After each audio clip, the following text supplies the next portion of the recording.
Hello बच्चों, चलिए प्रश्न को पढ़ते हैं और समझते हैं। समाकलनों का मान ज्ञात कीजिए। और हमें समाकलन करना है 2x और उसके बटे में 2x प्लस 1 का वर्ग। हमें इसका समाकलन ज्ञात करना है। प्रश्न को हल करने से पहले प्रश्न के लिए हम मुख्य अवधारणा लिख लेते हैं, जिसकी सहायता से हम इस प्रश्न को हल करेंगे। तो प्रश्न के लिए मुख्य अवधारणा।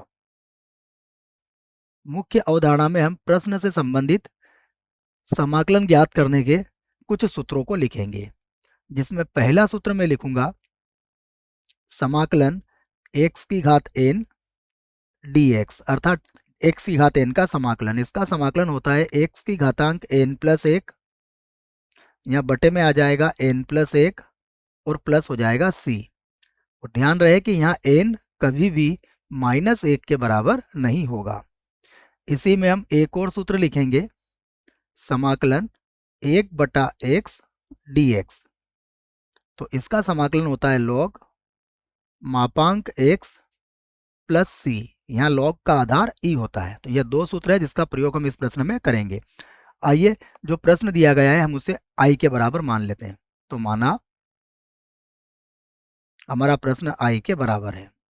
तो देखो, ये हो जाएगा 2x और बटे में हो जाएगा 2x प्लस 1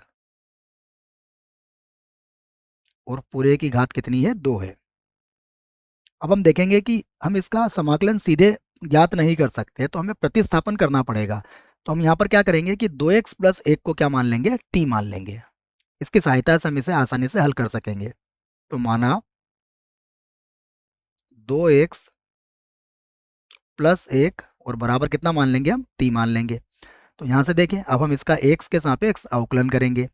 तो ये हो जाएगा 2x का अवकलन 2 और x का 1 हो जाएगा, प्लस 1 का अवकलन 0 होगा और t का होगा dt बटा dx। तो यहाँ से हम 2 को बटे में ले आते हैं और dx को ऊपर ले जाते हैं। तो देखो, dx यह किसके बराबर हो जाएगा, dt बटा 2 के बराबर हो जाएगा। और उसके बाद एक और बात याद रखें, यदि मैं यहाँ पर यह कहूँ कि 2x प्लस 1 बराबर t है, तो 2x का मान किसके बराबर निकलेगा, 2x का जो मान होगा वह बराबर हो जाएगा t माइनस 1 के। तो यह भी आप याद रखें कि 2x किसके बराबर होगा, t माइनस 1 के बराबर होगा। अब चलिए हम समीकरण 1 में यह मान रख देते हैं और उसके बाद इसे हल करते हैं। तो मैं इसको हल कर लेता हूं। देखो, सबसे पहले मैं लिखूंगा i बराबर, तो अब i बराबर, सबसे पहले देखिए 2x किसके बराबर है, t माइनस 1 के बराबर है, जैसा कि मैंने अभी आपको समझाया। और 2x प्लस 1 को हमने कितना माना है, t माना है, तो ये t की घात 2 हो जाएगा। और dx का मान किसके बराबर आया हमारा, dt बटा 2 के बराबर आया। तो देखो, सभी को हमने t के पदों में व्यक्त कर लिया है। अब ये जो dt बटा 2 का 1 बटा 2 है, इसको तो मैं अलग कर देता हूँ, क्योंकि समाकलन के बाहर आ सकता है ये, क्योंकि अचर है। अब देखो, हम इसकी भिन्नों को अलग अलग कर लेंगे, अर्थात एक बार तो हम लिखेंगे t बटा t की घातांक 2 और एक बार लिखेंगे 1 बटा t की घातांक 2 और ये हो जाएगा dt।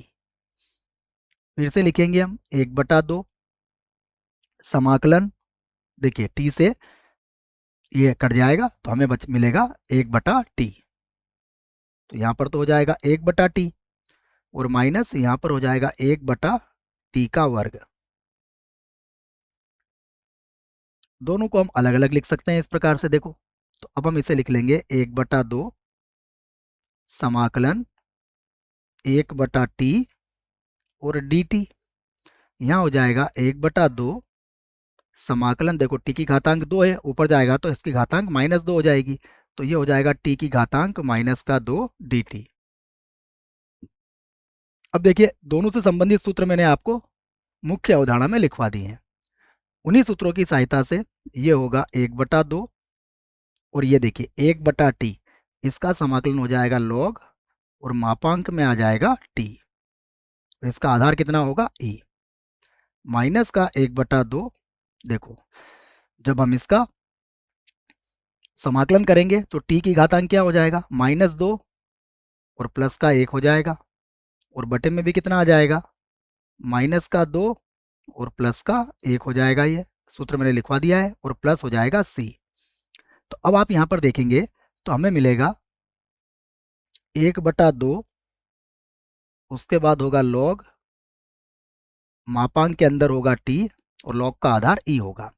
अब यहाँ देखिए 2 में से अगर हम 1 घटाएंगे तो माइनस का 1 बचेगा, तो ये माइनस और ये माइनस हो जाएगा प्लस, और ये बन जाएगा 1/2। और देखो टी की घातांक कितना बनेगा, -1।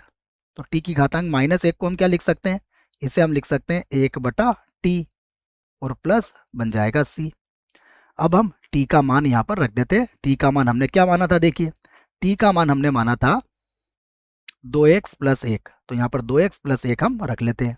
तो देखो ये आ जाएगा हमारे पास 1/2, उसके बाद लॉग, जिसका आधार कितना है ई, और मैं फिर से बता देता हूँ हमने कितना माना था, 2x+1, इसी को टी माना था, तो यह आ जाएगा 2x और प्लस का 1 हो जाएगा, और ये बनेगा प्लस का 1/2, और टी का मान कितना है, टी का मान है 2x और प्लस का 1, और प्लस हमारे पास सी चल ही रहा है।